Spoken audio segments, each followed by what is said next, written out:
Okay, so this is just going to be a basic review of the requirements for true experiments. So there are 3 requirements for true experiments. You have to have at least 2 groups, at least 1 experimental group, at least 1 control group. There has to be random assignment to those groups, and you have to assess the change in the dependent variable in both groups after the treatment. So this is also known as a post-test.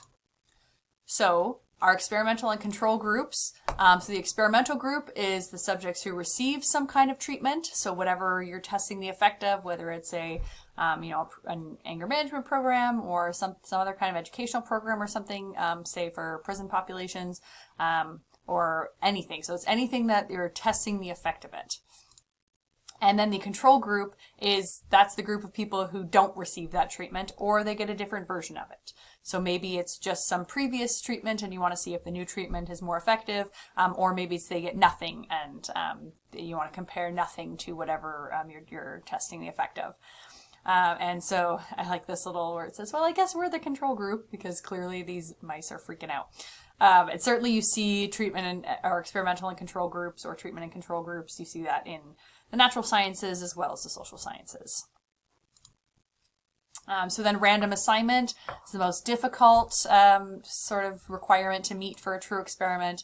But if you can do it, the reason it's so great is because it makes it so that researchers can assume that the only difference between the groups is the treatment. So there is no systematic bias, there's no systematic difference between your groups. There's not one group that's more motivated than another to change, or one group that's older than the other, or one group that has more drug crimes than the other, whatever. There's no systematic difference between the groups. They're just as equal as possible, with still being different people in your groups, but it makes it so that if the treatment group then does better or worse or whatever, you can say it's because of the treatment and not because of any inherent difference between your groups. That's why random assignment is so great, but it's also pretty difficult in some situations.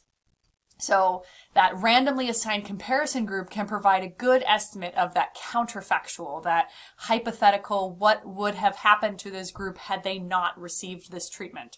That's what the control group is, the best estimate of that counterfactual. So we can never know the counterfactual because it's hypothetical, remember, but it's the best estimate of that is a randomly assigned comparison group. Now, random assignment can't guarantee the groups are identical at the start of the experiment, because again, you're still dealing with people, and people are never identical or the same in every way.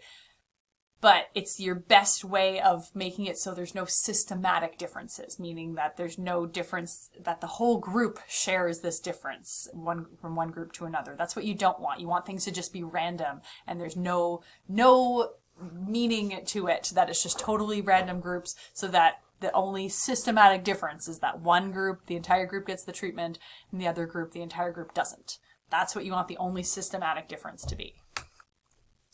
Now, this is not the same as random sampling. I do get some students who confuse the two.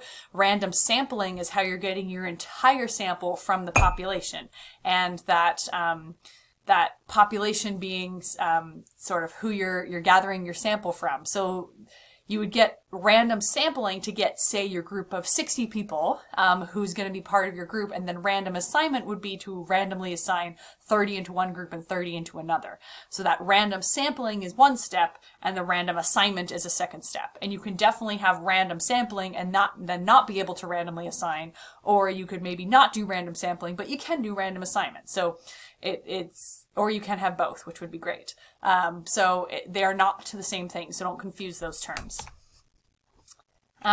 So then the third requirement for a true experiment is to then assess the change in your dependent variable, which really just means that you're having a post-test. So a pre-test is not a requirement in a true experiment, but it's a pretty good idea to do. And this is just where you're measuring whatever the dependent variable is prior to that treatment happening. So if it's, anger levels or risk for criminal activity or victimization risk, let's say, there's some kind of measure before the treatment, so that you then compare it to the measure after the treatment. So that post-test is the requirement to determine if the independent variable had an effect. And this is just where you measured the dependent variable in both groups after the treatment. So whether you're looking at recidivism risk or anything, it's just You make that measurement after the treatment has happened. And so that is the requirement for a true experiment.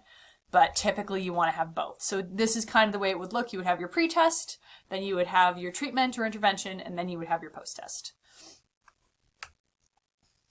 All right, so that's the true experiment, the nitty-gritty of the requirements for a true experiment.